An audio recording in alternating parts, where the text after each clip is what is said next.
Hello students, class 10th का science का chapter number 6 life processes हम स्टार्ट करने जा रहे हैं। तो बड़े ध्यान से इस चैप्टर को समझिए। मेरा नाम है विकास और मेरे यूट्यूब चैनल का नाम है विकास इन्फोटेनमेंट। तो मेरे यूट्यूब चैनल को सब्सक्राइब कीजिए अगर ऐसी और भी वीडियोस आप चाहते हैं तो। स्टार्ट करते हैं चैप्टर। तो चैप्टर की इंट्रोडक्शन पहले मैं आपको दे दूं कि पूरे चैप्टर में आप पढ़ने क्या वाले हो। लाइफ प्रोसेसेस एक्चुअली वर्ड का मीनिंग क्या है। तो लाइफ प्रोसेस जो वर्ड है, एक्चुअली प्रोसेस तो आपको पता है कि क्या होता है।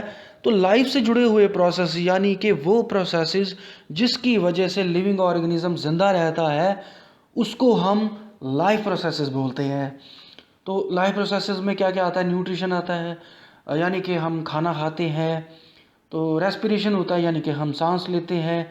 ट्रांसपोर्टेशन होता है यानी कि ब्लड बॉडी में ब्लड का सर्कुलेशन होता है। एक्सक्रेशन यानी कि बॉडी से वेस्ट मटेरियल बाहर निकलता है। मेटाबॉलिज्म होता है यानी कि सेल के अंदर केमिकल रिएक्शंस होती है और मेटाबॉलिज्म की वजह से ही ज़िंदा रहते हैं। जब तक मेटाबॉलिज्म होगा तब तक हम लिविंग हैं। उसके बाद रिप्रोडक्शन जो है वो क्या है कि एक लिविंग ऑर्गेनिज्म अपने जैसे एक और नए लिविंग ऑर्गेनिज्म को जन्म देता है, उसको हम रिप्रोडक्शन बोलते हैं। तो स्टार्ट करते हैं चैप्टर। तो पहले टॉपिक है मूवमेंट। सबसे मेजर इंपॉर्टेंट कैरेक्टरिस्टिक्स जो है वो लिविंग ऑर्गेनिज्म का वो क्या है? मूवमेंट। तो मूवमेंट जो है वो दो तरह की होती है, एक होती है विजिबल मूवमेंट और एक होती है इनविजिबल मूवमेंट।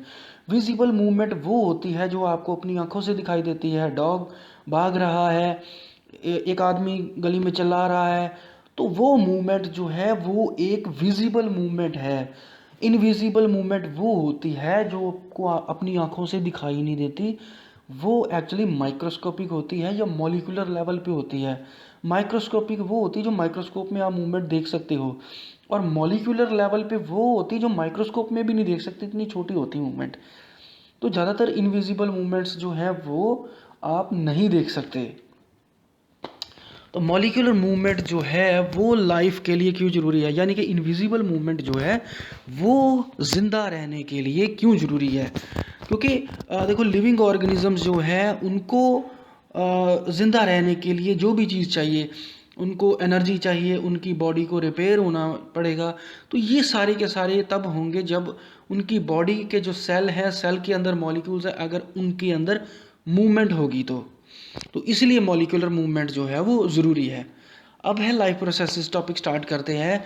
लाइफ प्रोसेसेस जो है वो प्रोसेसेस होते हैं जिनकी वजह से हम जिंदा रहते हैं, जिनकी वजह से हमारी बॉडी मेंटेन कर पाती है, जिनकी वजह से हमारी बॉडी को एनर्जी मिलती है, हम उसको लाइफ प्रोसेस बोलते हैं। लाइफ प्रोसेस हमारे लिए ज़रूरी क्यों है? क्योंकि हमारी बॉडी को एनर्जी की ज़रूरत है। उस एनर्जी की ज़रूरत क्यों है? क्योंकि जितनी भी एक्टिविटीज़ करेंगे उसके लिए एनर्जी चाहिए। हमारी बॉडी को डैमेजिंग से बचाने के लिए एनर्जी चाहिए। तो इसलिए एनर्जी को अपनी बॉडी में लाने के लिए हम लाइफ प्रोसेसेस का सहारा लेते हैं, यानी न्यूट्रिशन, रेस्पिरेशन, ट्रांसपोर्टेशन और एक्सक्रीशन। तो लाइफ प्रोसेस यूनिसेलुलर ऑर्गेनिजम्स में कैसा होता है, मैं आपको बता दूं कि लिविंग ऑर्गेनिजम्स जो हैं वो दो टाइप के होते हैं। अकॉर्डिंग टू या on the basis of number of cells, living organisms are of two types. एक होते हैं यूनिसेलुलर यानी कि जो एक सेल से बने होते हैं, और दूसरे होते हैं वो जो एक से ज़्यादा सेल से बने होते हैं, हम उनको मल्टी सेलुलर ऑर्गेनिजम्स बोलते हैं। यूनिसेलुलर ऑर्गेनिजम्स की एग्जांपल है अमीबा, पैरामीशियम, बैक्टीरियाज वगैरह। तो ये यूनिसेलुलर होते हैं। इनमें कोई कॉम्प्लेक्स सिस्टम नहीं होता, इनमें कोई लंग्स नहीं होते, किडनी नहीं होती, हार्ट नहीं होता, कुछ नहीं होता। तो सिंपली ये अपनी बॉडी की जो सरफेस होती है उसी के थ्रू गैसेस को एक्सचेंज करते हैं, उसी के थ्रू इनका न्यूट्रिशन होता है, उसी के थ्रू इनकी बॉडी का वेस्ट मटेरियल इनकी बॉडी से बाहर जाता है। तो क्यों? क्योंकि इनकी अंदर डिफ्यूजन प्रोसेस होता है। डिफ्यूजन प्रोसेस वो होता है कि जहाँ पे कॉन्सेंट्रेशन ज़्यादा है वहाँ से चीज़ निकलेगी, और जहाँ पे कॉन्सेंट्रेशन कम है किसी भी सब्सटेंस की वहाँ पे वो चीज़ मूव करेगी। इसको डिफ्यूजन प्रोसेस बोलते हैं। तो यूनिसेलुलर ऑर्गेनिजम्स में जो भी चीज़ होगी, जो भी एक्सचेंज होगा, लाइफ प्रोसेस होगा, वो सारा का सारा डिफ्यूजन प्रोसेस के द्वारा होगा। तो एक क्वेश्चन आता है हमारे माइंड में कि ह्यूमन बींग्स जैसे मल्टी सेलुलर ऑर्गेनिजम्स में डिफ्यूजन प्रोसेस क्यों नहीं होगा। मल्टी सेलुलर ऑर्गेनिजम्स जो हैं वो बहुत सारे सेल्स के बने होते हैं और कुछ सेल ऐसे होते हैं जो बॉडी के सरफेस पे नहीं होते। हमारी बॉडी की सरफेस पे सिर्फ स्किन होती है। हमारा हार्ट, लंग्स, किडनी, लीवर ये बॉडी के सरफेस पे नहीं होते, तो इनको भी गैसेस एक्सचेंज करनी होती है, इनको भी न्यूट्रिशन की ज़रूरत होती है। तो इनमें डिफ्यूजन प्रोसेस नहीं हो सकता, क्योंकि डिफ्यूजन प्रोसेस सिर्फ उस लिविंग ऑर्गेनिज्म में होगा जिनकी सेल डायरेक्ट एनवायरनमेंट के डायरेक्ट कांटेक्ट में होंगे।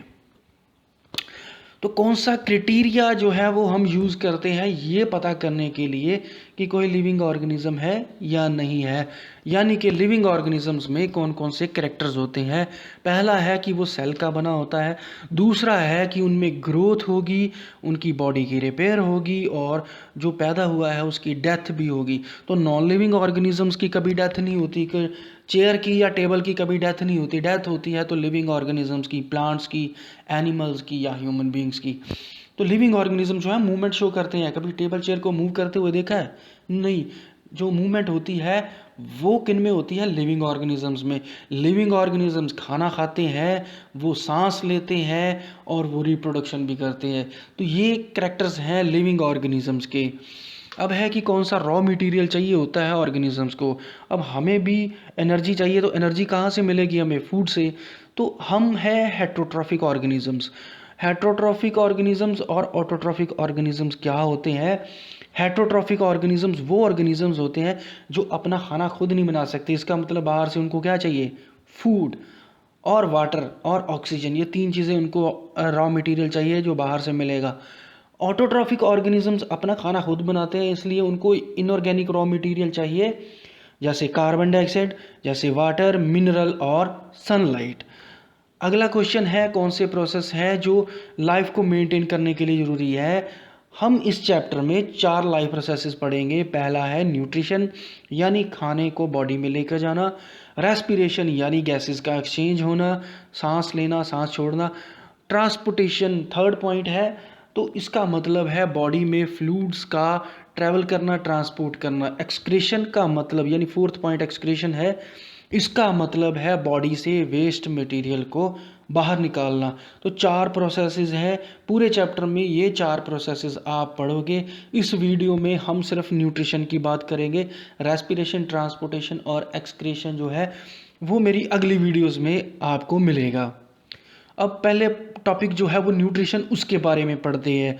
न्यूट्रिशन का जब भी वर्ड आता है हमारे माइंड में तो एक वर्ड आ जाता है फूड, खाना। न्यूट्रिशन की जब भी बात होती है तो हमारे माइंड में जो वर्ड आएगा वो है फूड। फूड वो सब्सटेंस है जो हमें ग्रोथ देता है, जो हमें हमारी बॉडी को मेंटेन करता है, जो हमारी बॉडी को बीमारियों से बचाता है, जो हमें एनर्जी देता है, हम उसको फूड बोलते हैं। तो डेली ब्रेकफास्ट, लंच, डिनर हम जो भी खाते हैं that is called the food. Food के अंदर कुछ केमिकल सब्सटेंसेस होते हैं जिसकी वजह से हम खाना खाते हैं, तो हम उन केमिकल सब्सटेंसेस को न्यूट्रिएंट्स बोलते हैं। अब पढ़ते हैं न्यूट्रिशन के बारे में। खाने को बॉडी के अंदर लेकर जाना, इस प्रोसेस को हम न्यूट्रिशन बोलते हैं। अगला टॉपिक है एंजाइम्स और बायोकैटलिस्ट। मैं आपको बता दूं कि कैटलिस्ट वो केमिकल सब्सटेंस होते हैं जो किसी केमिकल रिएक्शन को फास्ट करते हैं।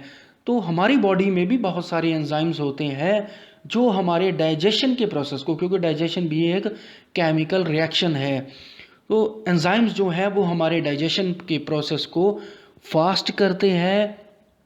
डाइजेशन प्रोसेस एक्चुअली है क्या? डाइजेशन प्रोसेस जो है उसमें कॉम्प्लेक्स ऑर्गेनिक फूड को तोड़ा जाता है, ब्रेक डाउन किया जाता है सिंपल फूड में या सिंपल सब्सटेंसेस में या सिंपल केमिकल सब्सटेंसेस में।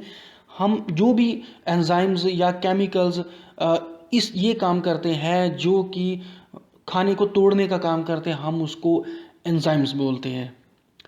अब न्यूट्रिशन की बात करें तो न्यूट्रिशन 2 टाइप का होता है। एक होता है ऑटोट्रॉफिक और दूसरा होता है हेट्रोट्रॉफिक न्यूट्रिशन। ऑटो का मतलब होता है अपने आप, यानी कि जो ऑर्गेनिजम्स अपना खाना खुद बनाते हैं वो ऑटोट्रॉफिक ऑर्गेनिजम्स होते हैं, और उनमें जो न्यूट्रिशन पाया जाता है वो होता है ऑटोट्रॉफिक न्यूट्रिशन। तो ऑटोट्रॉफिक न्यूट्रिशन की बहुत बड़ी एग्जांपल है प्लांट्स, फोटोसिंथेसिस प्रोसेस। तो प्लांट्स के अंदर फोटोसिंथेसिस प्रोसेस होता है, यानी कि प्लांट्स अपना खाना खुद बनाते हैं। वो सनलाइट, कार्बन डाइऑक्साइड, वाटर का इस्तेमाल करके अपने लिए ऑर्गेनिक खाना बनाते हैं इनऑर्गेनिक रॉ मटेरियल से। तो ये न्यूट्रिशन जो है ऑटोट्रॉफिक न्यूट्रिशन है। अब जो एग्जांपल है सबसे बड़ी ऑटोट्रॉफिक न्यूट्रिशन की वो है फोटोसिंथेसिस। तो फोटोसिंथेसिस में क्या होता है, वो एयर से कार्बन डाइऑक्साइड लेते हैं, सॉइल से वाटर लेते हैं, सनलाइट लेते हैं, क्लोरोफिल उनके अंदर होती है। इन सब का इस्तेमाल करके वो ऑर्गेनिक फूड बनाते हैं। ऑर्गेनिक फूड होता है ग्लूकोज, और उनके अंदर oxygen as a by product पैदा होती है, यानी कि वेस्ट मटेरियल उनका होता है वो बॉडी से बाहर निकाल देते हैं, और ग्लूकोज यानी कि कार्बोहाइड्रेट्स को वो अपनी एनर्जी के लिए यूज़ कर लेते हैं।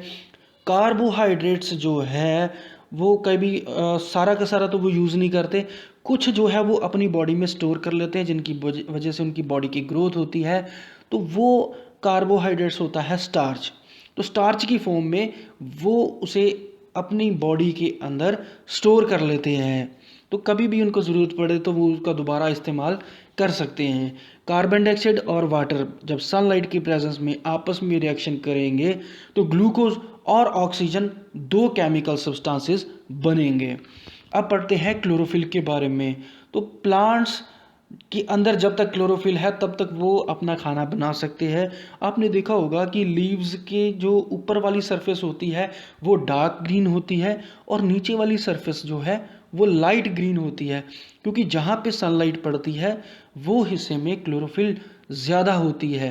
तो हमें पता है कि प्लांट्स की पूरी बॉडी सेल्स की बनी है, तो लीव्स जो है वो भी सेल के बने होते हैं। तो उनके सेल के अंदर एक प्लास्टिड होता है जिसको हम क्लोरोप्लास्ट बोलते हैं। क्लोरोप्लास्ट के अंदर पिगमेंट होती है क्लोरोफिल नाम की। तो क्लोरोफिल पिगमेंट जो है वो सनलाइट की एनर्जी को, सोलर एनर्जी को केमिकल एनर्जी में कन्वर्ट कर देती है। अब पढ़ते हैं process of photosynthesis. Photosynthesis process में कौन कौन से इवेंट्स होते हैं, कौन कौन से स्टेप्स जो है वो फॉलो होते हैं। सबसे पहले है absorption of light energy by chlorophyll. सबसे पहले क्लोरोफिल जो है वो लाइट एनर्जी को एब्जॉर्ब करेगी। जब लाइट एनर्जी अब्जॉर्ब हो गई तो क्लोरोफिल उसको सन की लाइट एनर्जी को केमिकल एनर्जी में कन्वर्ट कर देगी, और जो वाटर उसने सॉइल से अब्जॉर्ब किया होगा उसको हाइड्रोजन और ऑक्सीजन दो पार्ट्स में डिवाइड कर देगी, उसको तोड़ देगी। तो एक्चुअली हमें पता है कि वाटर जो है वो दो चीज़ों से बना है, दो एलिमेंट से बना है, हाइड्रोजन से और ऑक्सीजन से। तो हाइड्रोजन और ऑक्सीजन का ब्रेक डाउन हो जाएगा जब क्लोरोफिल जो है वो सनलाइट की एनर्जी को केमिकल एनर्जी में कन्वर्ट करेगी। ऑक्सीजन वेस्ट मटेरियल था, वो फोटोसिंथेसिस प्रोसेस में बाहर निकल गया, और हाइड्रोजन जो था वो उसने कार्बन डाइऑक्साइड की रिडक्शन कर दी। कार्बन डाइऑक्साइड की जब रिडक्शन होगी तो कार्बोहाइड्रेट्स प्रोड्यूस होगा। अब हम पढ़ते हैं कि डेजर्ट में जो प्लांट्स मिलते हैं वो अपना खाना कैसे बनाते हैं। डेजर्ट प्लांट्स के अंदर लीव्स नहीं होते, ये आपको पता है। कैक्टस कभी आपने देखा होगा तो कैक्टस के बाहर बहुत सारे कांटे लगे होते हैं, स्पाइंस लगे होते हैं, उनके ऊपर लीव्स नहीं होते। तो इसका मतलब है कि जो लीव्स नहीं है तो इसका मतलब कि वो फोटोसिंथेसिस प्रोसेस नहीं करेंगे। बट जो उनकी स्टेम होती है वो ग्रीन कलर की होती है, इसका मतलब कि जो उनकी स्टेम है वो फोटोसिंथेसिस प्रोसेस करेगी। तो ये कार्बन डाइऑक्साइड को कभी भी दिन के टाइम पे एब्जॉर्ब नहीं करते, ये रात के टाइम पे एब्जॉर्ब करते हैं। तो रात के टाइम पे उनको एब्जॉर्ब करके तब ये खाना बनाते हैं। तो आगे टॉपिक पे पढ़ते हैं रॉ मटेरियल्स फॉर फोटोसिंथेसिस। तो रॉ मटेरियल कौन कौन सा चाहिए फोटोसिंथेसिस प्रोसेस के लिए। सबसे पहले क्लोरोफिल सबसे ज़रूरी है। क्लोरोफिल उनके पास होती है। कार्बन डाइऑक्साइड वो एयर से लेते हैं, वाटर वो सॉइल से लेते हैं, और सनलाइट उनको सन से मिलती है। अब एक एक्टिविटी है, अब पढ़ेंगे कि जितनी भी रॉ मटेरियल चाहिए होता है वो एक्टिविटी के द्वारा पढ़ने की कोशिश करेंगे कि फोटोसिंथेसिस प्रोसेस जो है उसके लिए उनकी ज़रूरत होती है कि नहीं होती, प्रूफ करेंगे हम उसको। तो हमने क्या किया कि एक पोटेड प्लांट ले लिया, मनी प्लांट ले लिया मान लीजिए। तो मनी प्लांट को लेकर आपने उसको अंधेरे कमरे में रख दिया ताकि उसके अंदर की सारी स्टार्च जो है वो रिमूव हो जाए। अब उसको बाहर निकाला और 6 घंटे के लिए सूरज की रोशनी में रख दिया, सनलाइट में रख दिया। अब एक पत्ता उसका तोड़िए और उसके ऊपर जहाँ चाह, क्योंकि मनी प्लांट जो है वो सारा ग्रीन कलर का लीफ नहीं होता, उसमें कहीं कहीं पे वाइट कलर के डॉट होते हैं और कहीं कहीं पे ग्रीन कलर के डॉट होते हैं। तो आप ट्रेस पेपर के साथ उसको मार्क कर लीजिए कहाँ कहाँ पे ग्रीन डॉट है और कहाँ कहाँ पे वाइट है। अब उस लीफ को आप एक अल्कोहल भरे हुए बीकर के में डाल दीजिए, अल्कोहल से भरे हुए बीकर में डाल दीजिए और उसको बड़े ध्यान से वाटर बाथ में रखिए। आप डायरेक्टली अल्कोहल को बॉयल नहीं कर सकते क्योंकि वो कंबस्टिबल होती है। तो सबसे पहले अल्कोहल को एक ऐसे बीकर में रखिए जिसमें वाटर पड़ा हो। तो उस बीकर, जब वो वाटर बॉयल होगा तब अल्कोहल बॉयल होगी और अल्कोहल के बॉयल होने से लीफ बॉयल होगा और उसके अंदर की सारी क्लोरोफिल जो है वो बाहर निकल जाएगी। तो ये काम करने के बाद जब उसके अंदर से सारी क्लोरोफिल निकल गई, अल्कोहल ग्रीन कलर का हो चुका है, लीफ वाइट कलर का हो चुका है, अब उसको आप एक बार पानी से अच्छी तरह से धो लीजिए ताकि उसके अंदर जो भी क्लोरोफिल या ऊपर सरफेस पे जो भी क्लोरोफिल लगी थी वो रिमूव हो जाए। उसके बाद आप उसके ऊपर कुछ ड्रॉप्स आयोडीन सॉल्यूशन की डालिए। आयोडीन की सॉल्यूशन डालते ही जहाँ पे पहले ग्रीन कलर था अब वहाँ पे हो गया है ब्लू कलर, क्योंकि जो स्टार्च है वो आयोडीन के साथ रिएक्शन करती है और ब्लू कलर का कंपाउंड बनाती है। तो जहाँ पे पहले ग्रीन कलर था वहाँ पे अब ब्लू कलर आ गया है और जहाँ पे वाइट कलर था उसमें कोई भी चेंज नहीं आया। क्यों? क्योंकि जहाँ पे क्लोरोफिल था वहीं पे स्टार्च प्रेजेंट थी, यानी कि वहीं पे फूड बना है। जहाँ पे वाइट कलर था वहाँ पे फूड नहीं बना है। तो ये एक्टिविटी आपको समझ आ गई। अब पढ़ते हैं स्टोमाटा के बारे में। तो स्टोमाटा जो है वो क्या होता है कि छोटे छोटे होल्स होते हैं जो आपको अपनी आंखों से दिखाई नहीं देते। माइक्रोस्कोप के नीचे रखोगे लीफ को तो आपको छोटे छोटे होल्स दिखाई देंगे। इन होल्स को हम स्टोमाटा बोलते हैं। स्टोमाटा के आसपास 2 सेल होते हैं जिनको हम गार्ड सेल बोलते हैं। तो गार्ड सेल्स का ओपन होना या क्लोज होना ये वाटर पे डिपेंड होता है। जब गार्ड सेल्स वाटर को एब्जॉर्ब करते हैं तो ये अपनी शेप ले लेते हैं और जिसकी वजह से स्टोमाटा ओपन हो जाता है। जब ये वाटर को रिमूव कर देते हैं उसके बाद ये क्लोज हो जाता है। स्टोमाटा जो है वो क्लोज हो जाता है क्योंकि जो गार्ड सेल्स है वो अपनी शेप में नहीं रहते। तो एक्चुअली स्टोमाटा क्या करता है, इससे गैसेस एक्सचेंज होती है और कार्बन डाइऑक्साइड एक्सचेंज होती है, ऑक्सीजन एक्सचेंज होती है, प्लस वाटर भी इससे ही प्लांट से बाहर निकलता है। अब पढ़ते हैं एक और एक्टिविटी। कार्बन डाइऑक्साइड जो है वो फोटोसिंथेसिस प्रोसेस के लिए ज़रूरी है। तो मैं आपको बता दूं कि जो पोटेशियम हाइड्रोक्साइड होता है वो कार्बन डाइऑक्साइड को एब्जॉर्ब कर लेता है। तो ये एक्टिविटी में आगे हम समझने की कोशिश करेंगे। सबसे पहले 2 पोटेड प्लांट्स लेने हैं। अब एक नहीं 2 प्लांट्स लो, दोनों को अंधेरे में रखो 3 दिन के लिए। उसके बाद जब आप बाहर निकालोगे तो उसके ऊपर एक उसको कवर कर दो किसी ग्लास के साथ या किसी बेल जार के साथ, ताकि उसके अंदर कोई भी एयर ना जा सके। बिल्कुल एयर टाइट सील कर दीजिए उसे। और एक के अंदर आप पोटेशियम हाइड्रोक्साइड सॉल्यूशन रख दीजिए पेट्री डिश में डाल के और दोनों प्लांट्स को धूप में रख दीजिए। तो क्या होगा कि जो कार्बन डाइऑक्साइड पहले से ऑलरेडी उसके अंदर प्रेजेंट थी बेल जार के अंदर वो तो उसके साथ रिएक्शन करेगी, बट जिसमें पोटेशियम हाइड्रोक्साइड डाला था वो सारी की सारी कार्बन डाइऑक्साइड को एब्जॉर्ब कर गया, जिसकी वजह से जो प्लांट था उसको कार्बन डाइऑक्साइड गैस नहीं मिल पाई। अब क्या करना है, अब आपने दोनों पौधों से एक एक पत्ता तोड़ना है और सेम जैसे पिछली एक्टिविटी में आपने आयोडीन वाला टेस्ट किया था वही अल्कोहल को बॉयल करके और आयोडीन डाल के आपने टेस्ट करना है। टेस्ट करने के बाद आपको पता चलेगा कि जिस प्लांट को आपने पोटेशियम हाइड्रोक्साइड के साथ रखा था उसके पत्ते जो है वो ब्लू कलर के नहीं हुए।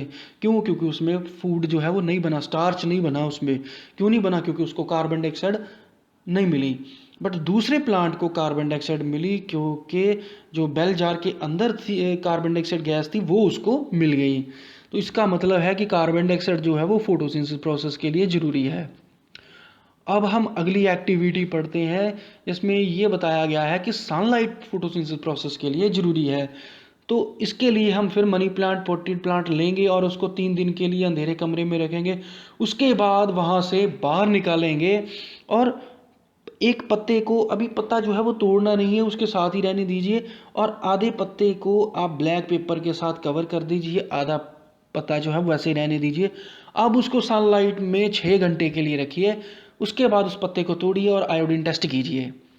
तो क्या होगा कि जिसको आपने ब्लैक पेपर से कवर किया था उसको सनलाइट नहीं मिल पाई, बट जो आधा अनकवर्ड था उसको सनलाइट मिली। यानी कि जो स्टार्च था वो आपको मिलेगा जो अनकवर्ड था, बट जो कवर्ड था उसमें स्टार्च नहीं मिलेगा क्योंकि उसमें फूड नहीं बन पाया। यानी कि सनलाइट जो है वो फोटोसिंथेसिस प्रोसेस के लिए ज़रूरी है। तो ये एक्टिविटी आपको क्लियर हो गई। इसके अलावा प्लांट्स को और भी काफ़ी सारे एलिमेंट्स चाहिए होते हैं, जैसे नाइट्रोजन, फास्फोरस, आयरन, मैग्नीशियम। तो ये चीज़ें सारी की सारी इनको वाटर से मिलती है। तो ये मिनरल्स हैं जो वाटर से मिलते हैं इनको। नाइट्रोजन जो है वो बहुत ज़्यादा ज़रूरी है। हमें पता है कि हमारे एटमॉस्फेयर में 78% गैस जो है वो नाइट्रोजन है, बट प्लांट्स उस नाइट्रोजन को यूज़ नहीं कर सकते। एक्चुअली क्या होता है कि नाइट्रोजन जो है वो प्रोटीन्स बनाती है, तो इसलिए प्लांट्स के लिए ज़रूरी है। तो नाइट्रोजन जो है वो नाइट्रेट्स की फॉर्म में प्लांट्स को मिलता है।